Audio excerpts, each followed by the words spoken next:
Good morning students, कैसे हो आप सभी। मैं ममता बिश्नोई, आपकी साइंस एजुकेटर। आज हम जो टॉपिक स्टार्ट करने जा रहे हैं जनरल साइंस में, बायोलॉजी का जो टॉपिक है उसका नाम है तंत्रिका तंत्र, यानी उसको बोलते हैं तंत्रिका तंत्र या नर्वस सिस्टम। तंत्रिका तंत्र या नर्वस सिस्टम यानी मानव शरीर का ऐसा तंत्र जिसके अंदर हम अपना ब्रेन है, जो मस्तिष्क है, उसका अध्ययन करेंगे कि हमारा ब्रेन है वो किस प्रकार सोचता है, जो भी हमारे शरीर की क्रियाएं होती है उनको ये जो अपना मस्तिष्क है किस प्रकार कंट्रोल करता है, कौन कौन से भाग या शरीर की कौन कौन सी क्रियाएं मस्तिष्क के द्वारा नियंत्रित होते हैं। तो हम सब जो तंत्रिका तंत्र में पढ़ने जा रहे हैं, नर्वस सिस्टम है, इसमें हम क्या क्या पढ़ेंगे उसका एक बार मैं आपको बेसिक आइडिया बताती हूँ कि सबसे पहले हम मस्तिष्क के बारे में पढ़ेंगे कि हमारा जो ब्रेन है उसके अंदर कौन कौन से भाग होते हैं और अलग अलग भागों के अंदर कौन कौन से पॉइंट होते हैं जो शरीर की अलग अलग क्रियाओं का नियंत्रण करते हैं। उसी प्रकार मस्तिष्क के साथ अपनी जो रीढ़ की हड्डी है उसमें रहती है मेरू रज्जु, वो भी क्या होती है इसके साथ जुड़ी रहती है और शरीर की कुछ क्रियाओं का कंट्रोल करती है। यानी अपना जो अपने हाथ पैर है, शरीर के जो भी अंग है उनको हम सभी उपकरण मान सकते हैं। और जो अपना ब्रेन है, मस्तिष्क है, ये एक प्रकार का मीटर है। यानी जिस प्रकार जो मीटर है वो पूरे उपकरणों को लाइट के द्वारा चलाता है, उसी प्रकार अपने शरीर का, मानव शरीर का जो मीटर है वो क्या है, वो है ये नर्वस सिस्टम। और नर्वस सिस्टम के अंदर जो पार्ट है उसका नाम है मस्तिष्क या ब्रेन। यानी इस टॉपिक में हम अपने मुख्यतः ब्रेन के बारे में पढ़ेंगे, अपना दिमाग कैसे सोचता है, किस प्रकार शरीर की क्रियाओं को कंट्रोल करता है। ठीक है, तो ये जो तंत्र है तंत्रिका तंत्र, इसको बोला जाता है मानव शरीर का सोचने, समझने और याद रखने वाला तंत्र। मानव शरीर का सोचने, समझने और याद रखने वाला तंत्र। मानव शरीर का सोचने, समझने और याद रखने वाला तंत्र क्या कहलाएगा? तंत्रिका तंत्र कहलाएगा। अब देखिए, जो नर्वस सिस्टम है उसको मुख्य रूप से 3 भागों में बांटा गया है। एक होता है केंद्रीय तंत्रिका तंत्र, दूसरा है परिधीय तंत्रिका तंत्र और तीसरा है स्वायत्त तंत्रिका तंत्र। उसमें सबसे पहले हम देखेंगे जो तंत्रिका तंत्र होता है ना, जो कोशिका होती है जो इसका पूरा कार्य करते हैं उसको बोलते हैं तंत्रिका तंत्र की क्रियात्मक इकाई। और वो कोशिका क्या कहलाती है? तंत्रिका कोशिका, या उस कोशिका को बोला जाता है न्यूरॉन। क्वेश्चन आता है कि तंत्रिका तंत्र की क्रियात्मक इकाई किसे कहते हैं? तो ध्यान रखना, तंत्रिका तंत्र की क्रियात्मक इकाई बोलेंगे तंत्रिका कोशिका या न्यूरॉन को। जो हमारा मस्तिष्क होता है, ब्रेन होता है, उसके अंदर ये तंत्रिका कोशिकाएं होगी, उनके अंदर विभाजन की क्षमता नहीं पाई जाती। आपको पता होगा कि जहां पर भी कोशिका होगी वो कोशिका विभाजन करेगी, या तो समसूत्री विभाजन करेगी या अर्धसूत्री विभाजन करेगी और अपनी संख्या को बढ़ाएगी। लेकिन ये जो तंत्रिका कोशिका या न्यूरॉन होता है, इनके अंदर विभाजन की क्षमता नहीं पाई जाती। विभाजन की क्षमता नहीं पाई जाती। क्यों नहीं पाई जाती? क्योंकि जो कोशिकाएं होती है उनके अंदर एक पार्ट होता है उसको बोलते हैं सेंट्रियोल या तारककाय। सेंट्रियोल या तारककाय। इस सेंट्रियोल और तारककाय के कारण ही कोशिकाएं होती है वो विभाजन कर पाती है। लेकिन हमारे ब्रेन की जो कोशिका होती है जिसको हम तंत्रिका कोशिका या न्यूरॉन बोलते हैं, उनके अंदर ये सेंट्रियोल या तारककाय अनुपस्थित होता है। और यही कारण है कि ये जो न्यूरॉन या तंत्रिका कोशिका है इसमें विभाजन की क्षमता शून्य पाई जाती है। तो इसका प्रभाव क्या पड़ेगा कि अगर आपके ब्रेन पे कभी चोट लग गई, और चोट लगने के बाद क्या होगा कि शरीर, जो ब्रेन की कुछ कोशिकाएं हैं, सेल्स है, जो न्यूरॉन है वो नष्ट हो गए। अब नष्ट होने के बाद वो जिंदगी भर नष्ट ही रहेंगे, कभी वापस नहीं बन सकते। क्यों नहीं बन सकते? क्योंकि न्यूरॉन में विभाजन की क्षमता नहीं पाई जाती है। अगर आपके किसी और ऑर्गन पे चोट लग गई या आपके स्किन पे कहीं चोट लगी तो हम देखते हैं कि थोड़े टाइम बाद हमारे जो घाव है वो भर जाता है। क्यों भर जाता है? क्योंकि जिस स्थान पर घाव हुआ है वहां की जो कोशिकाएं होगी, मान लो ये स्थान है, यहाँ पर ये कोशिकाएं हैं और इतने स्थान पर कोशिकाएं नहीं है क्योंकि यहाँ पर क्या है? चोट लग गई है या यहाँ की जो कोशिकाएं थी वो कोशिकाएं नष्ट हो गई थी, तो अब ये जो कोशिकाएं होगी ना, ये क्या करेगी, विभाजन करेगी। अगर समसूत्री विभाजन करेगी तो एक कोशिका से दो कोशिका बनेगी। इसी प्रकार ये भी 1 से 2 बनाएगी, ये भी 1 से 2 बनाएगी। तो यहाँ पर जो घाव है वो वापस भर जाएगा। क्यों भर जाएगा? क्योंकि कोशिकाओं ने विभाजन करके जो एरिया था उसको वापस कवर कर लिया था। लेकिन अपनी जो मस्तिष्क की कोशिकाएं होती है उनमें विभाजन की क्षमता नहीं होगी। अब अगर अपना जो ब्रेन है, मस्तिष्क है, उसके अंदर अगर चोट लग गई, मान लो स्टार्टिंग में आपके ब्रेन में 100 सेल थी, 100 कोशिकाएं थी, और फिर अगर चोट लगी 2 सेल्स नष्ट हो गई, 98 रह गई, 98 कोशिकाएं रह गई, तो ध्यान रखना ये जिंदगी भर 98 ही रहेगी। 2 कोशिकाओं का वापस पुनर्भरण नहीं हो सकता, क्योंकि ये जो बाकी बची सेल थी उनके अंदर विभाजन की क्षमता नहीं पाई जाती है। आपने एक नाम सुना होगा कि मानव शरीर का ब्रेन है या मस्तिष्क है वो ऐसा अंग है जिसके अंदर विभाजन की क्षमता 0 पाई जाती है, या उसमें पुनरुद्भवन की क्षमता 0 पाई जाती है। पुनरुद्भवन क्षमता 0 पाई जाती है। इसका मतलब क्या है कि अगर आपके ब्रेन पे चोट लग गई तो वो चोट वापस उसका पुनर्भरण नहीं हो सकता। व्यक्ति के बुद्धि पर कुछ ना कुछ प्रभाव जरूर पड़ेगा। इसलिए हम देखते हैं कि बाइक और चलाते टाइम आप सर पे हेलमेट रखते हो, बाकी शरीर पे कवच नहीं रखते हो। क्यों रखते हो? क्योंकि पता है कि अगर ब्रेन पे चोट लग गई तो वो वापस ठीक नहीं होने वाली है। बाकी शरीर पर अगर चोट लग गई तो वो वापस घाव भर सकता है, लेकिन ब्रेन का जो घाव है वो वापस भर नहीं सकता। आपको यहाँ पर पॉइंट क्या क्या ध्यान रखना है? सबसे पहले तंत्रिका तंत्र में आपको देखना है, जो पॉइंट मैं बताती हूँ आपको। सबसे पहले आप पॉइंट ध्यान रखना कि तंत्रिका तंत्र को क्या बोला जाता है? मानव शरीर का सोचने, समझने और याद रखने वाला तंत्र। दूसरा पॉइंट ध्यान रखना कि तंत्रिका तंत्र की क्रियात्मक इकाई किसको बोलते हैं? तंत्रिका तंत्र की क्रियात्मक इकाई किसको कहा जाता है? तो ध्यान रखना, तंत्रिका तंत्र की क्रियात्मक इकाई तंत्रिका कोशिका या न्यूरॉन को कहा जाता है। फिर दूसरा पॉइंट ध्यान रखना कि सबसे कम पुनरुद्भवन क्षमता वाला अंग कौन सा होता है? मस्तिष्क। सबसे कम पुनरुद्भवन क्षमता किसके अंदर होती है? मस्तिष्क में।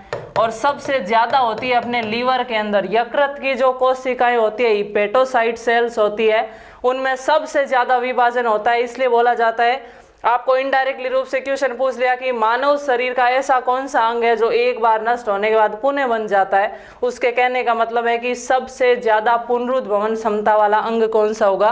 तो आपको आंसर ध्यान रखना, यकृत या लीवर।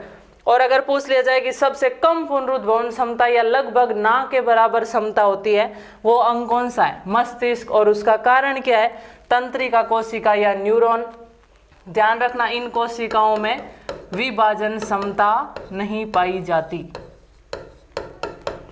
तंत्रिका कोशिकाओं में क्या है? विभाजन क्षमता नहीं पाई जाती। ठीक है। उसके बाद हम नेक्स्ट पॉइंट देखते हैं कि जो तंत्रिका कोशिका होती है उनमें विभाजन क्षमता क्यों नहीं पाई जाती। तो कारण ध्यान रखना कि इनके अंदर क्या नहीं होता है? सेंट्रियोल या तारककाय अनुपस्थित होता है। तारककाय अनुपस्थित, यानी प्रत्येक कोशिकाओं में जब कोशिका विभाजन होगा तो उनके अंदर एक ऐसी संरचना होगी, गेंद के समान संरचना होती है, जो गुणसूत्रों को बांधकर अलग अलग तोड़ती है। जिससे क्या होगा? गुणसूत्र अलग अलग हो जाएंगे तो कोशिका भी विभाजित हो जाएगी। लेकिन न्यूरॉन या तंत्रिका कोशिका में वो सेंट्रियोल या तारककाय नहीं पाया जाता है, जिसके कारण ये कोशिकाएं कभी भी विभाजन नहीं कर सकती। ठीक है। तो यहाँ तक आपको पॉइंट समझ में आया। तो इसके मैं जो जो पॉइंट्स आपको याद करने हैं वो एक बार से वापस लिख देती हूँ आपके सामने। तंत्रिका तंत्र, सबसे पहला पॉइंट है सोचने, समझने, याद रखने वाला तंत्र। सोचने, समझने, याद रखने वाला तंत्र। याद रखने वाला तंत्र। नेक्स्ट पॉइंट, तंत्रिका तंत्र की क्रियात्मक इकाई क्या होगी? तो तंत्रिका तंत्र की क्रियात्मक इकाई होगी न्यूरॉन, या इसको बोलेंगे तंत्रिका कोशिका।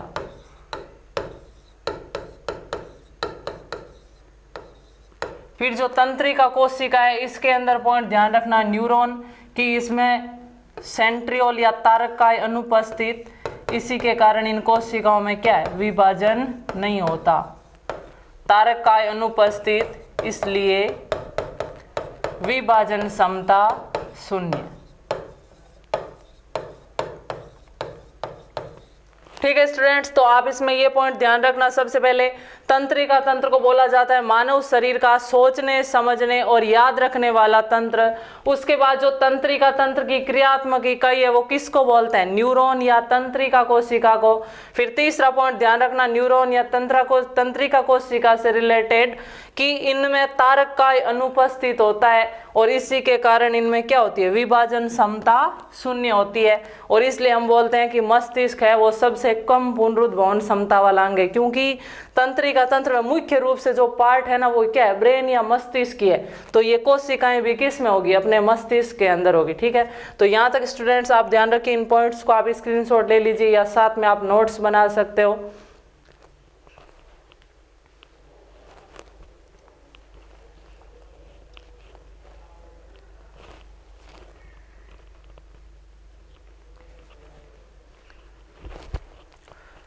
फिर एक पॉइंट अपन और देखते हैं इसमें, न्यूरॉन या तंत्रिका कोशिका, कि ये जो कोशिका है वो मानव शरीर की सबसे लंबी कोशिका होती है, सबसे लंबी कोशिका।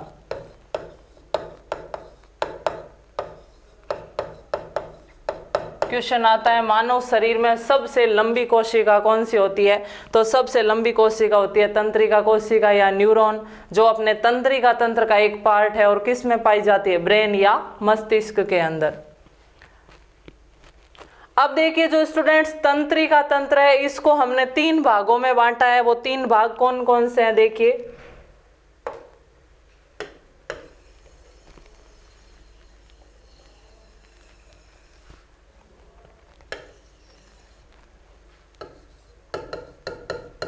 तंत्रिका तंत्र या नर्वस सिस्टम, इसको 3 भागों में बांटा गया है। सबसे पहला जो भाग है उसको बोलते हैं केंद्रीय तंत्रिका तंत्र, केंद्रीय तंत्रिका तंत्र। जो दूसरा भाग है उसको बोलते हैं परिधीय तंत्रिका तंत्र, परिधीय तंत्रिका तंत्र। और जो तीसरा पार्ट है उसको बोलते हैं स्वायत्त तंत्रिका तंत्र, ऑटोनॉमिक नर्वस सिस्टम, यानी इंग्लिश में बोलेंगे इनको nervous system, central nervous system, peripheral nervous system और ऑटोनॉमिक नर्वस सिस्टम। ठीक है, यानी तंत्रिका तंत्र 3 प्रकार का होता है, केंद्रीय तंत्रिका तंत्र, परिधीय तंत्रिका तंत्र और स्वायत्त तंत्रिका तंत्र। अब हम देखेंगे कि केंद्रीय तंत्रिका तंत्र में हम कौन सा भाग लेते हैं, परिधीय में कौन सा भाग लेते हैं और स्वायत्त में कौन सा भाग लेते हैं।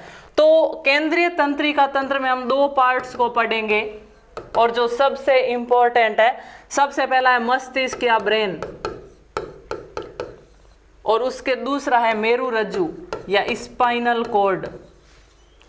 यानी अगर हम अपना दिमाग का अध्ययन कर रहे हैं और उससे जुड़ी हुई रीढ़ की हड्डी के अंदर वाला जो पार्ट है मेरुरज्जु, अगर हम सिर्फ उन दोनों का अध्ययन कर रहे हैं तो हम बोलेंगे कि हम क्या पढ़ रहे हैं, केंद्रीय तंत्रिका तंत्र। देखिए आपके सामने ये डायग्राम दिखाया गया है, द नर्वस सिस्टम, यानी ये तंत्रिका तंत्र का पार्ट है। तो इसमें जो आपको ये डायग्राम दिखाई दे रहा है, इसमें ये वाला भाग क्या है, ब्रेन या मस्तिष्क। ये जो आपको बिल्कुल ठोस मांस के टुकड़े जैसा जो पार्ट दिखाई दे रहा है, जो अपने खोपड़ी के अंदर सुरक्षित रहता है, खोपड़ी जो हड्डी है क्रेनियम नाम की, उसमें ये जो मांस के टुकड़े जैसा आपको रेड कलर का दिखाई दे रहा है, ये पार्ट क्या है, ये है ब्रेन या मस्तिष्क।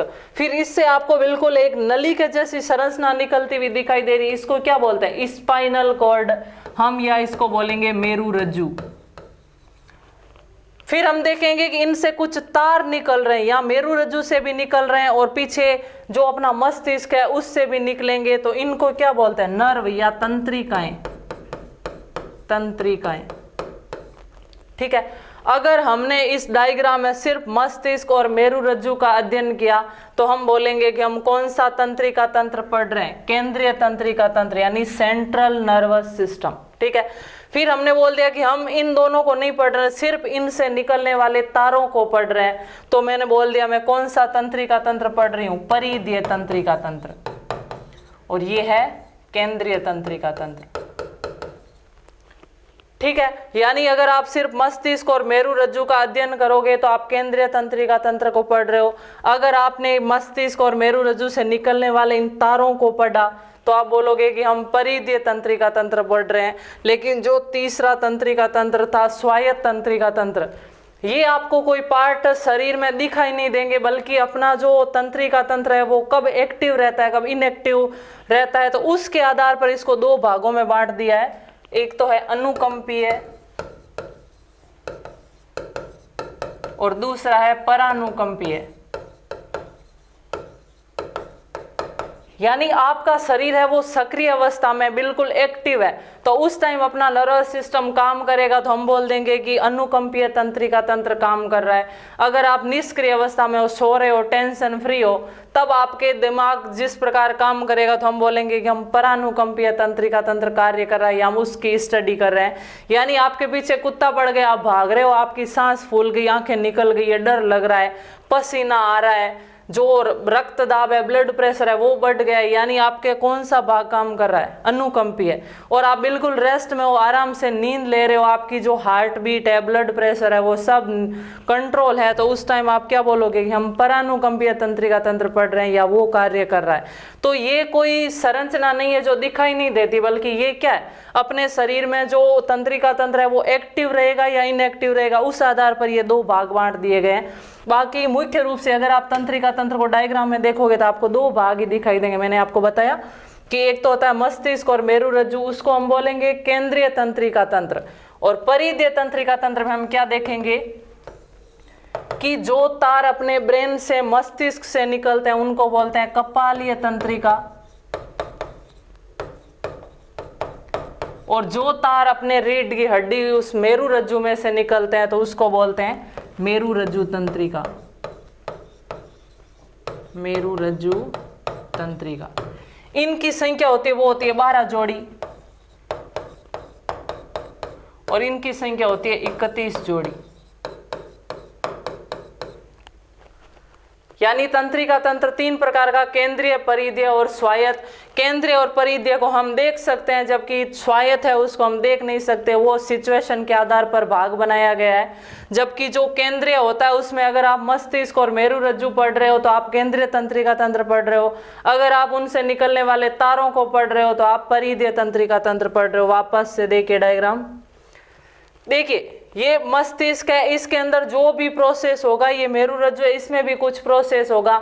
मान लो ये अपने शरीर का मीटर है। अब देखिए घर में मीटर लगा हुआ होता है और एक जगह उपकरण लगे हुए होते हैं। अगर मीटर चालू होगा तो उपकरण तक जो भी करंट है वो पहुंचाने के लिए बीच में क्या लगे होंगे, तार लगे होंगे। तो यही तार है। मान लो ये हाथ है, हाथ से कुछ काम करवाना है, ये आप हाथ को उपकरण मान लो, और जो अपना मस्तिष्क है उसको आप मीटर मान लो। तो इस मीटर से सूचना इस उपकरण तक पहुंचाने के लिए तारों की जरूरत होगी, और जो तार हमारे शरीर में लगे हुए होते हैं उनको हम क्या बोलते हैं, तंत्रिकाएं बोलते हैं। जो तार मस्तिष्क से निकलेंगे उनको बोलेंगे कपालीय तंत्रिका, यानी जो इस ब्रेन से तार निकलेंगे ना उनको हम क्या बोलेंगे, कपालीय तंत्रिका। और इनकी संख्या होती है 12 जोड़ी। 12 जोड़ी या टोटल संख्या में 24, 24, यानी 12 इधर से निकले 12 इधर से निकले। तो आपको ये संख्या ध्यान रखनी है। क्वेश्चन आता है जनरल साइंस का कि मानव शरीर में कपालीय तंत्रिकाओं की संख्या बताइए। अगर जोड़ी में दिया हुआ है तो 12, और अगर संख्या में दिया हुआ तो 24। फिर आप इसी प्रकार जो मेरु रज्जु है ये भी कुछ क्रियाओं को कंट्रोल करेगा, तो ये भी कंट्रोल करने के लिए तारों के द्वारा करंट भेजेगा। तो जो तार मेरु रज्जु से निकलते हैं उनको क्या बोलते हैं, मेरु रज्जु तंत्रिकाएं। ये तंत्रिकाएं जो दिखाई दे रही है ये कौन सी तंत्रिकाएं हैं, मेरु रज्जु तंत्रिकाएं। और इनकी संख्या कितनी होती है, 31 जोड़ी, यानी टोटल 62, और पेयर्स के अंदर कितनी होगी, 31। ठीक है, तो ये आप ध्यान रखना। आपको एक बिल्कुल मैंने बेसिक आइडिया बताया है कि तंत्रिका तंत्र को जो 3 भागों में बांटा गया है वो भाग हम कैसे समझ सकते हैं। अगर आपको पूछ लिया कि आप किसी व्यक्ति के मस्तिष्क और मेरु रज्जु का अध्ययन कर रहे हो तो बताइए आप कौन सा तंत्रिका तंत्र पढ़ रहे हो, तो आपको आंसर क्या होगा, केंद्रीय तंत्रिका तंत्र पढ़ रहे हैं। फिर आपको बोल दिया कि आप कपालीय तंत्रिका और मेरुरज्जु तंत्रिका यानी मस्तिष्क से निकलने वाली तंत्रिकाएं और मेरुरज्जु से निकलने वाली तंत्रिकाओं का अध्ययन कर रहे हो, तो आप कौन सा तंत्रिका तंत्र पढ़ रहे हो? तो आप कौन सा पढ़ोगे? परिधीय तंत्रिका तंत्र। और फिर यदि आप इनमें सिचुएशन के आधार पर पढ़ रहे हो तो वो तंत्र कौन सा होगा? स्वायत्त तंत्रिका तंत्र। ठीक है, तो ये आप डायग्राम बिल्कुल देख लीजिए ध्यान से।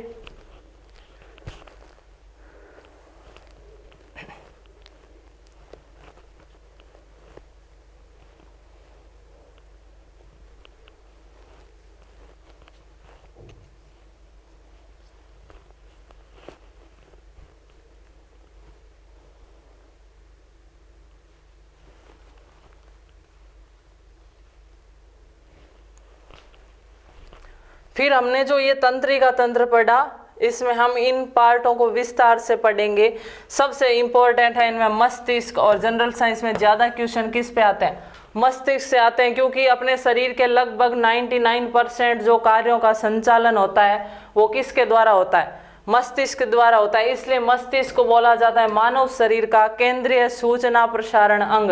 यानी जो भी शरीर में सूचना देगी होगी, जो भी कार्य करवाने होंगे, वो कार्य कौन करवाता है? मस्तिष्क या ब्रेन। ठीक है, तो अब जो आपके सामने ये लिखा हुआ है, इसमें आपको परिधीय तंत्रिका तंत्र में इन सब संख्या याद रखनी है और कोई पॉइंट याद नहीं रखना है कि कपालीय तंत्रिकाओं की संख्या होती है 12 जोड़ी और मेरुरज्जु तंत्रिकाओं की संख्या होती है 31 जोड़ी। जो अनुकंपीय और परानुकंपीय, इनमें सिर्फ आपको यह ध्यान रखना है कि अगर शरीर सक्रिय अवस्था में है तो कौन सा तंत्र काम करेगा? अनुकंपीय। अगर शरीर निष्क्रिय अवस्था में है तो कौन सा करेगा? परानुकंपीय।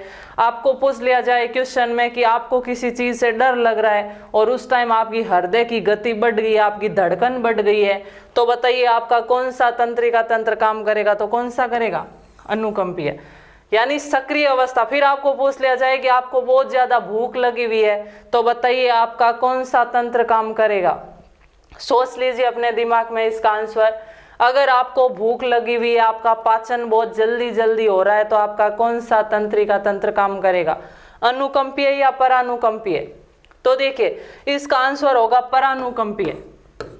यानी आप अनुकंपीय को डर से जोड़ो। अगर आपको डर लगा है मतलब आपकी हार्ट बीट बढ़ गई है, आपकी श्वसन दर बढ़ गई है, आपको बिल्कुल रोंगटे खड़े हो गए हैं, पसीना आ रहा है, वो है सक्रिय अवस्था, उस टाइम काम करेगा अनुकंपीय। लेकिन उसी टाइम ये जोड़ लीजिए आप भोजन वाला। अगर आपको आपके पीछे कुत्ता पड़ गया, क्या आपको भूख लगेगी? आप सोचोगे कि मैं बीच में रुक के समोसा कचौरी खा लूं, रुकोगे क्या? बिल्कुल नहीं रुकोगे, सीधे घर पे पहुंच जाओगे।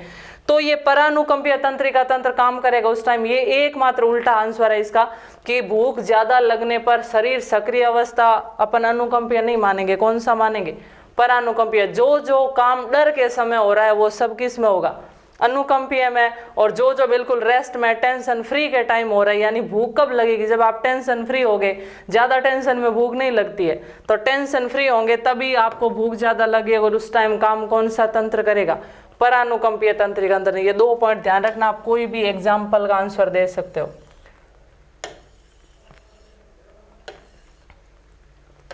फिर हमारे पास बचता है केंद्रीय तंत्रिका तंत्र, जिसमें हम देखते हैं मस्तिष्क और मेरुरज्जु। अब देखिए मुख्यतः मैंने आपको बताया कि शरीर की जितनी भी क्रियाएं होती है वो सब की सब 99% कौन करता है? मस्तिष्क करता है। लेकिन 1% ऐसी क्रियाएं जिनको कौन संपन्न करता है? मेरुरज्जु। और उनको बोला जाता है प्रतिवर्ती क्रियाओं का नियंत्रण केंद्र। प्रतिवर्ती क्रियाएं। प्रतिवर्ती क्रियाएं क्या होती है? उन क्रियाओं का नियंत्रण मेरुरज्जु करता है। अब अपन को यह समझना है कि प्रतिवर्ती क्रिया क्या होती है। यानी शरीर में होने वाली ऐसी क्रियाएं जिसका दिमाग को पता ना चले और वो काम पहले ही पूरा हो जाए, उनको बोलेंगे प्रतिवर्ती क्रिया। अब देखिए इसका एग्जाम्पल कैसे होगा। जैसे मैं यहाँ पे खड़ी हूँ और यहाँ पे मैं आपसे बात कर रही हूँ और मेरे एकदम से यहाँ करंट लगा। करंट लगते ही मेरा हाथ हट गया, फिर मैंने देखा और मैंने सोचा मेरे दिमाग ने कि अरे मेरे करंट लगा था। तो दिमाग ने तो अब सोचा है, तो काम किसने करवा दिया? ये काम करवा दिया मेरुरज्जु ने। ऐसी क्रियाएं क्या कहलाती है? प्रतिवर्ती क्रिया। या आप चल रहे हो, आपके चलते चलते एकदम से पैर में कांटा चुभा, तो झट से आपका पैर उठ गया वहां से। अगर पैर पहले उठ गया और फिर आपके दिमाग ने सोचा कि अरे मेरे कांटा लगा था, तो ये काम किसने करवा दिया? मेरुरज्जु ने या स्पाइनल कॉर्ड ने। तो आपको ये ध्यान रखना है कि ऐसी होने वाली क्रियाएं जिसका मस्तिष्क को पता ना चले, फिर भी वो जल्दी से क्रियाएं पहले ही संपन्न हो जाए, उनको क्या बोलेंगे? प्रतिवर्ती क्रियाएं। और उन क्रियाओं का कंट्रोल कौन करता है? मेरुरज्जु। बाकी शरीर की जो भी क्रियाएं होगी उनका कंट्रोल कौन करेगा? मस्तिष्क।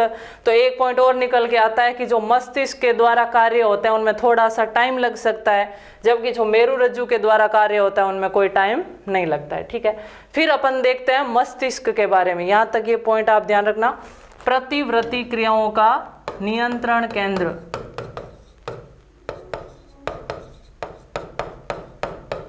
शरीर में होने वाली ऐसी क्रियाएं जो बिना मस्तिष्क की उपस्थिति के संपन्न हो जाए, उनको क्या बोलेंगे? प्रतिवर्ती क्रियाएं। और उन क्रियाओं का कंट्रोल कौन करता है? मेरुरज्जु। फिर अपन देखते हैं मस्तिष्क। अब अपन आगे अध्ययन करते हैं मस्तिष्क के बारे में। मस्तिष्क या ब्रेन।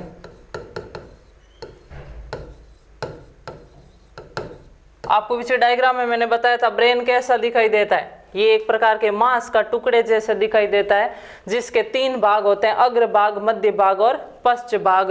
ये बिल्कुल इस प्रकार मांस के टुकड़े जैसा जो पार्ट है वो क्या है? ब्रेन या मस्तिष्क। तो ये इसके 3 पार्ट है। वो पार्ट क्या क्या काम करेंगे? सबसे पहले मस्तिष्क को क्या बोला जाता है? मानव शरीर का केंद्रीय सूचना प्रसारण अंग। केंद्रीय सूचना प्रसारण अंग।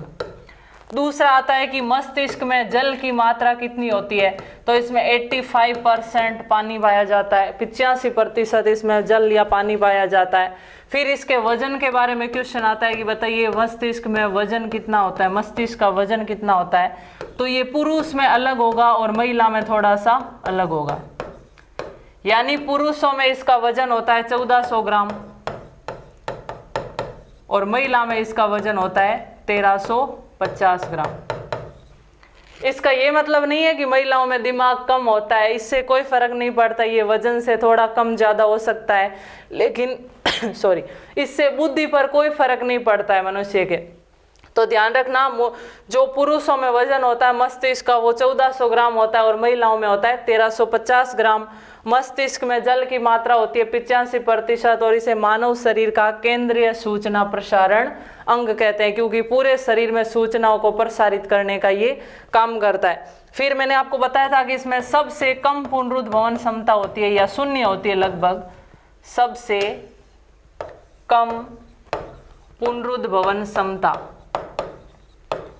यानी अगर आपके ब्रेन पर एक बार चोट लगी तो वो वापस ठीक नहीं हो सकती, उसका बुद्धि पर कुछ ना कुछ प्रभाव जरूर पड़ेगा।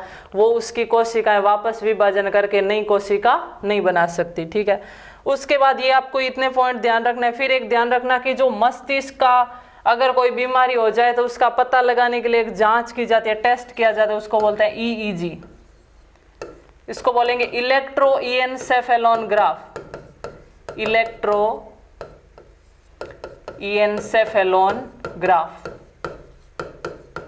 एक आपने नाम सुना होगा ECG, एक होती है ECG, एक होती है EEG। ECG की जाती है हार्ट बीट पता लगाने के लिए, उसकी जो नर्व्स है उसका बारे में पता लगाने के लिए, उसको बोलते हैं इलेक्ट्रोकार्डियोग्राफ। ECG की जाती है हार्ट के लिए और EEG की जाती है मस्तिष्क की बीमारी का पता लगाने के लिए। तो दोनों पॉइंट ध्यान रखना, हृदय की बीमारी का पता लगाने के लिए ECG की जाती है और जबकि मस्तिष्क की बीमारी का पता लगाने के लिए EEG की जाती है, इलेक्ट्रोएन्सेफेलोग्राफ। अब अपना जो मस्तिष्क है मैंने आपको बताया था कि बिल्कुल मांस के टुकड़े जैसा बहुत ज्यादा सॉफ्ट होता है और आपको पता है कि इतना सॉफ्ट है और उस पर अगर चोट लग गई तो वापस ठीक भी नहीं हो सकती। तो पहला कारण तो ये इतना ज्यादा सॉफ्ट है, दूसरा इसके अगर चोट लग गई तो ये ठीक नहीं हो सकती। तो हमारा कर्तव्य है कि इसको ज्यादा से ज्यादा सुरक्षा प्रदान की जाए। तो सुरक्षा प्रदान करने के लिए इसके ऊपर एक बहुत ज्यादा कठोर हड्डी पाई जाती है और उस हड्डी का नाम है क्रेनियम।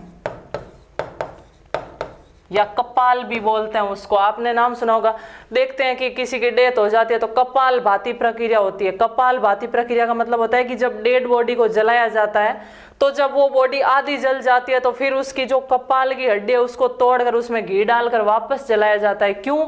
क्योंकि ये जो हड्डी है ना, ये बहुत ज्यादा कठोर होती है और ये आसानी से एक बार जलने से पूरी जल नहीं पाती है, टूट नहीं पाती है। तो जब बॉडी आधी जल जाती है तो थोड़ी सी सॉफ्ट हो जाती है, फिर इसको तोड़कर इसको जलाया जाता है।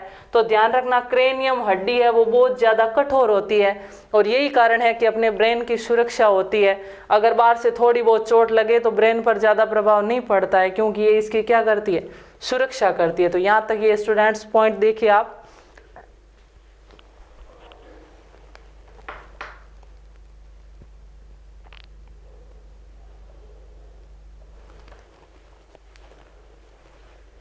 फिर हम नेक्स्ट देखते हैं पॉइंट की जो मस्तिष्क होता है ना, उसके ऊपर हड्डी तो होती है क्रेनियम, उसके अलावा मस्तिष्क पर 3 झिल्लियां भी पाई जाती है।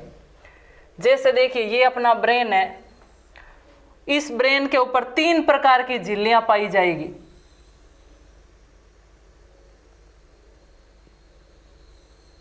सबसे जो ये पास में झिल्ली होती है ना, इसको बोलते हैं पायामेटर। बीच में एक झिल्ली पाई जाती है, उसको बोलते हैं एरेक्नोइड। और ये जो बीच वाली झिल्ली है ना, ये स्तनधारियों के मस्तिष्क में पाई जाती है। और सबसे ज्यादा ब्लड सप्लाई होती है पायामेटर, दूसरी का नाम है एरेक्नोइड। और जो तीसरे प्रकार की झिल्ली है उसको बोलते हैं ड्यूरामेटर।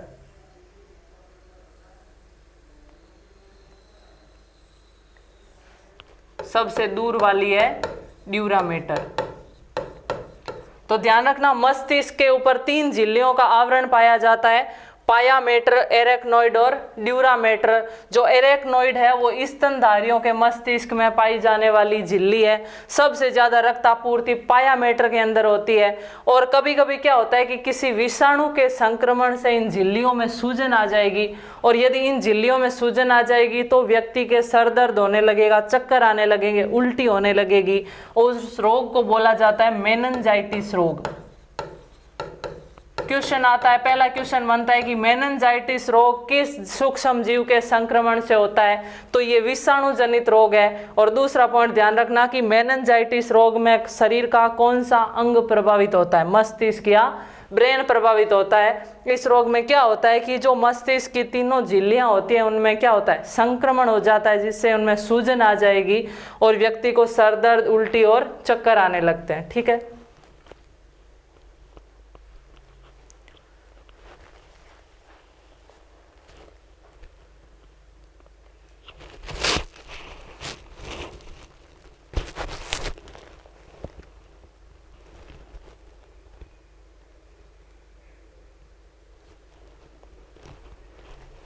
अब देखिए स्टूडेंट्स, हमारे सामने ये जो ब्रेन बताया गया, मस्तिष्क बताया गया, तो ये जो मस्तिष्क है इसके मुख्य रूप से 3 भाग होते हैं। अब मैं 3 भागों को वापस बना के बताती हूँ आपको। ये तो मस्तिष्क के ऊपर की 3 झिल्लियां थी। अब जो मस्तिष्क है ना, उसके ऊपर 3 भागों में मस्तिष्क को किस प्रकार बांटा गया है? तो देखिए ये अपना ब्रेन है, इसके 3 भाग बना दिए गए। ये फर्स्ट अग्र मस्तिष्क, ये मध्य मस्तिष्क और ये पश्च मस्तिष्क। अग्र मस्तिष्क, मध्य मस्तिष्क और पश्च मस्तिष्क, ये 3 पार्ट हो गए मस्तिष्क के। अब ये जो तीनों भाग हैं इनके भी कुछ अलग अलग उप भाग है। तो सबसे पहले एक भाग होता है, उसको बोलेंगे हम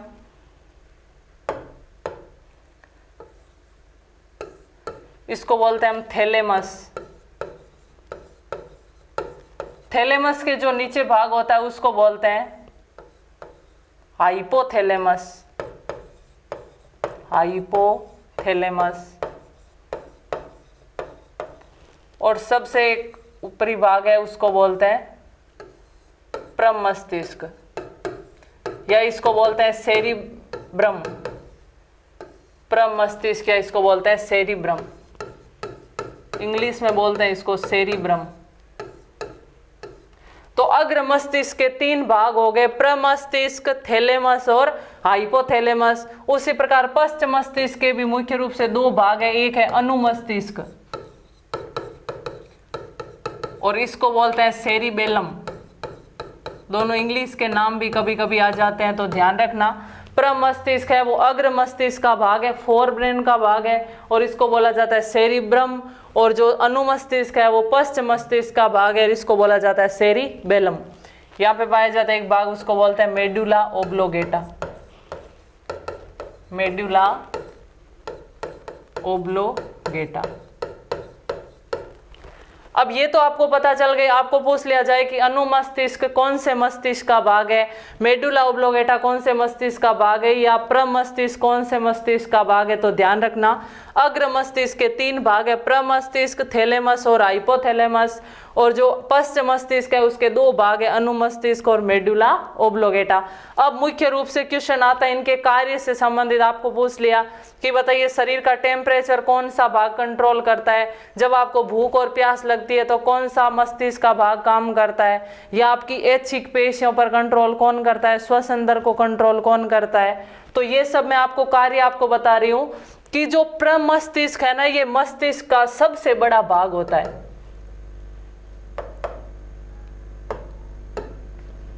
सबसे बड़ा भाग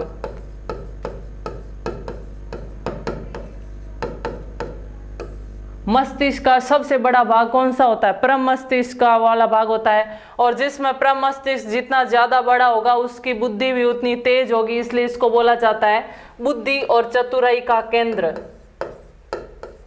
बुद्धि और चतुराई का केंद्र किसको बोलेंगे, प्रमस्तिष्क को। मस्तिष्क का सबसे बड़ा भाग प्रमस्तिष्क, और इसको बोला जाता है बुद्धि और चतुराई का केंद्र। फिर दूसरा भाग है आपके सामने थैलेमस। तो देखिए थैलेमस में, थैलेमस को बोला जाता है दर्द, ठंडा और गर्म का एहसास कराने वाला भाग।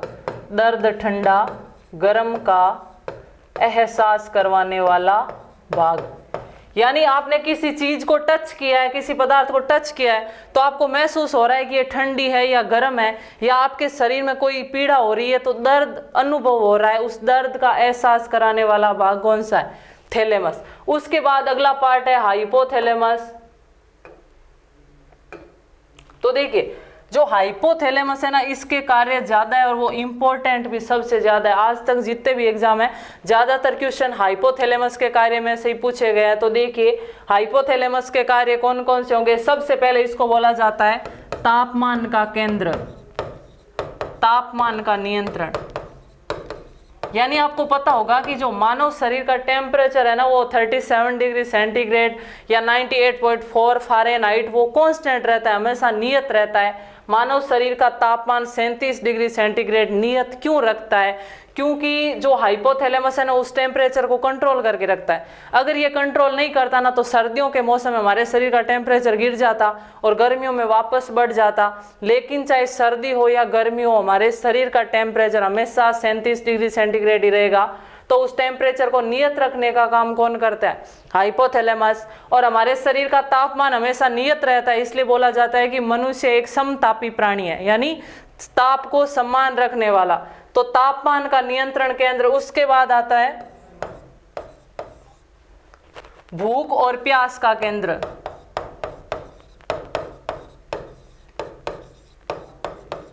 अगर आप रोज 12 बजे खाना खाते हो तो 12 बजते ही आपको भूख लग जाएगी। तो अगर आपको प्यास लगी है तो प्यास का भी आपको एहसास होता है। तो उन सब का कंट्रोल मानव शरीर के किस भाग द्वारा होता है, मस्तिष्क के हाइपोथैलेमस के द्वारा, भूख, प्यास और ताप का केंद्र। फिर तीसरा है कि अगर आपके शरीर में अंतःस्रावी ग्रंथियां हार्मोन निकाल रही है तो उन हार्मोन का कंट्रोल भी कौन करेगा, हाइपोथैलेमस।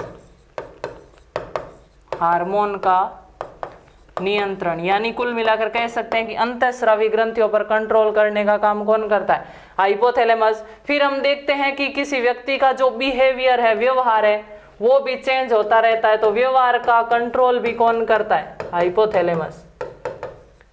यानी आपके मन में किसी के लिए प्रेम होता है, किसी के लिए आपके मन में घृणा होती है, तो वो प्रेम और घृणा का जो निर्धारण है वो कौन करता है, हाइपोथैलेमस। ठीक है, तो ये आप हाइपोथैलेमस के कार्य ध्यान रखना। फिर आपके सामने लिखा हुआ है मध्य मस्तिष्क। मध्य मस्तिष्क के अंदर इस प्रकार के आपको 4 बड़े बड़े पिंड दिखाई देते हैं, उनको बोलते हैं क्वारपोरा क्वाड्रिजेमिना, यानी जो 4 पिंड है, क्वाड्री बोलते हैं 4 को, 4 को, तो कोरपोरा क्वाड्रिजेमिना, ये जो पिंड है ना, ये क्या करेंगे, आपके देखने और सुनने के क्रियाओं का नियंत्रण करते हैं। तो क्वेश्चन आता है कि श्रव्य संबंधी, श्रव्य यानी सुनने वाली क्रियाओं का नियंत्रण कौन सा मस्तिष्क करता है, मध्य मस्तिष्क करता है। या आपको पूछ लिया जाए कि देखने वाली पेशियों का नियंत्रण कौन करता है, मध्य मस्तिष्क, यानी देखना और सुनना।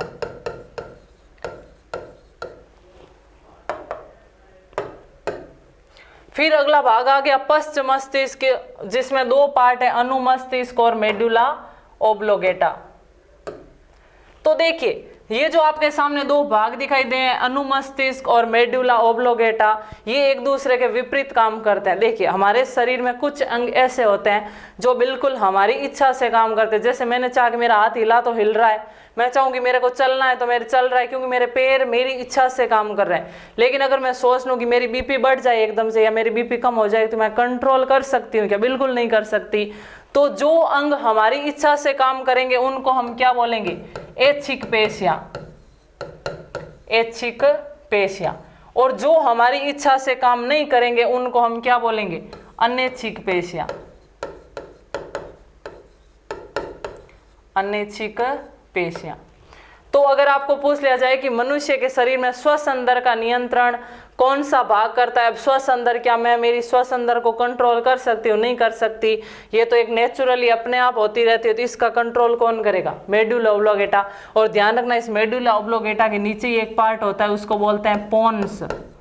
और मुख्य रूप से अपने शरीर में जो श्वसन वाला काम होता है ना, वो किसके द्वारा होता है, पोन्स के द्वारा। इसमें एक सेंटर होता है, उसको बोलते हैं न्यूमोटैक्सिक सेंटर।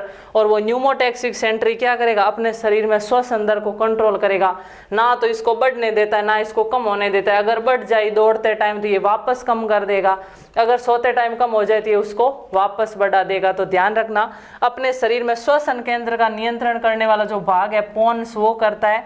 और उसी के अंदर भी एक पार्ट है, उसको बोलते हैं न्यूमोटैक्सिक सेंटर। ठीक है, अब देखिए जो आपके सामने ऐच्छिक और अनैच्छिक बोला गया है, यानी आपके शरीर में कोई भी क्रिया हो रही है तो आप सोचो कि क्या ये मेरे कंट्रोल में हो रही है। अगर वो आपके कंट्रोल में हो रही है तो अनुमस्तिष्क नियंत्रित करेगा, अगर आपके कंट्रोल में नहीं हो रही है तो मेडुला ओब्लोगेटा करेगा। जैसे बोल दिया कि आप दौड़ रहे हो तो आपके हाथ पैर चल रहे हैं, कौन सा भाग कंट्रोल करेगा, ये अनुमस्तिष्क।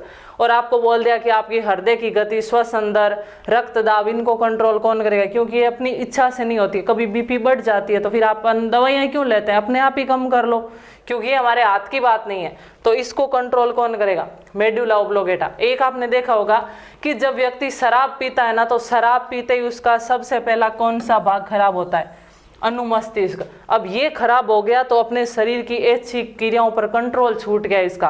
तो आप देखते होंगे कि जो शराब पिया हुआ व्यक्ति होता है उसके हाथ पैर लड़खड़ाने लगते हैं। क्यों लड़खड़ाने लगते हैं, क्योंकि हाथ पैर की पेशियां अपने कंट्रोल में काम करने वाली है, और इनको कंट्रोल करने वाला ही अगर खराब हो गया तो फिर हाथ पैर काम करना सही नहीं रखेंगे। तो ध्यान रखना शरीर में ऐच्छिक पेशियों का नियंत्रण कौन सा भाग करता है, अनुमस्तिष्क।